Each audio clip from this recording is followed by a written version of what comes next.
the last 30, 35 years in China is one of the great miracles of human history. Yeah. And you would have to have a heart of stone not to be glad that hundreds of millions of people have come out of poverty, that new ways of life are opening up, new access to culture, to education.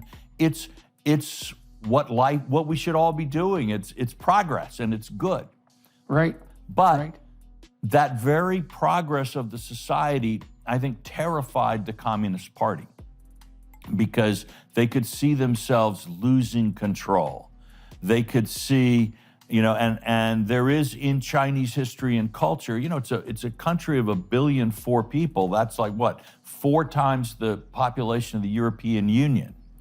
And it's not so easy Chinese history is a story of the balance between central and local governments. They've had periods of division and war and weakness when others have taken advantage when the central government was weak. So instead of, in a way, relaxing and liberalizing more as their economic policies succeeded, many in the Chinese Communist Party became, really worried that things were going to get out of control. And for a number of years, even before we saw the international hostility, what we saw was gradually, in sector after sector, they were tightening up the control of this central communist elite, and more under one man, Xi Jinping. They were tightening using every lever they could to impose uniformity in China, to reassert, even in companies now, every company has to have a Communist Party cell in it. So we're back to the kind of Communist Party dominance. Commissars. Yes, exactly. And obviously, as a Western investor, that's a tough thing when you've got the Communist Party cell running your company. Do you really own the company, et cetera? So it's a right. So they're moving from a good period into a much more difficult one, I think. Right. Well, I think also that people were optimistic, and rightly so, after 1989, because once the Soviets gave up the ghost, it looked for a pretty long period of time that you couldn't beat the communist drum very hard anymore, that the internal contradictions that were part and parcel of the ethos had made themselves manifest in a manner that was utterly unmistakable. And just as the Soviet Union collapsed under the weight of its own internal idiocy, so was the Chinese Communist Party doomed to eventual failure. And it's certainly, but I guess part of the problem is that even in the West, we don't seem to be of one mind when we look at the contradiction between Western productivity and generosity, let's say, and general well-being at the level of the citizen, and the contradictions between that and a radical leftist view of the world, right? I mean, our own society is rife with this culture war, predicated at least on the part that capitalism is inherently oppressive, and so is Western culture in general. And of course, the Chinese communists believe that in spades. And if we can't get our own house in order with regards to the pathology of these ideas in the West, in some sense, it's not that surprising that the Chinese remain dominated by them. But the long-term consequences of that can't be good. I mean, what I see happening, I think, in the West, in the US in particular, is that people are losing faith in China as a trading partner, and we're starting to pull back a tremendous amount of manufacturing capacity and decreasing investment and pulling away from China as a trading partner. And of course, that'll just make things more desperate in China, which is not a good thing.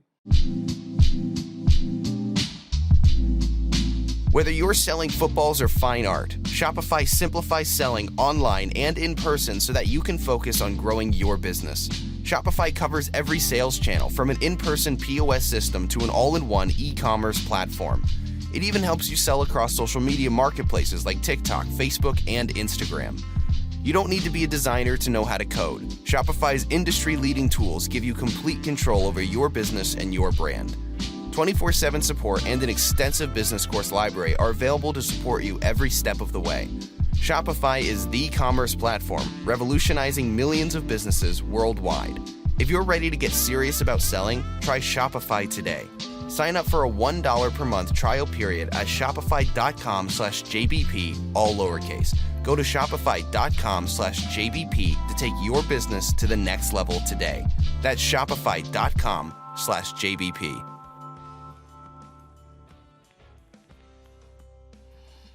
Yeah, it's a tricky thing.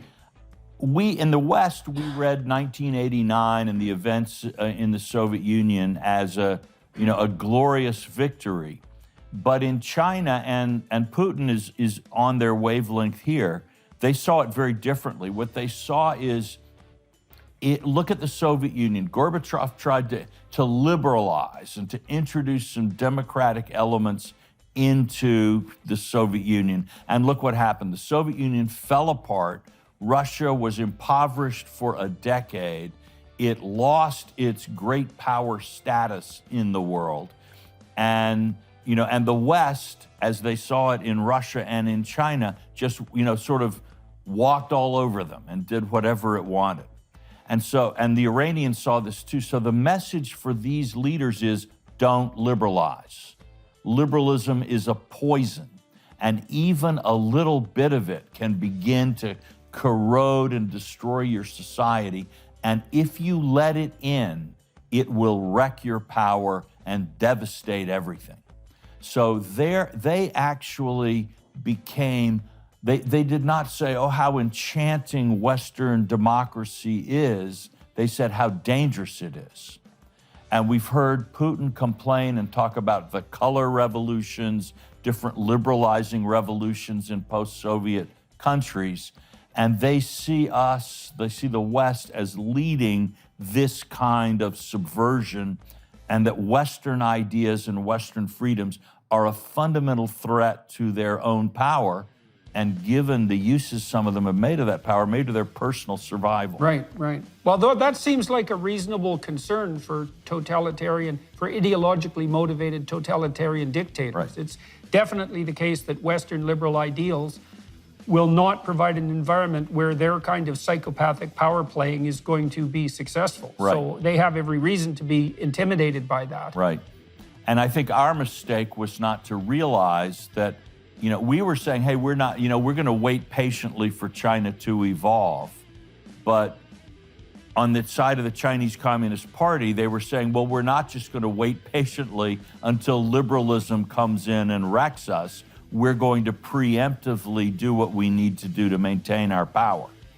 So I think... Right, well, maybe we should have known that because they never wavered in their support for North Korea. That's right, and they were all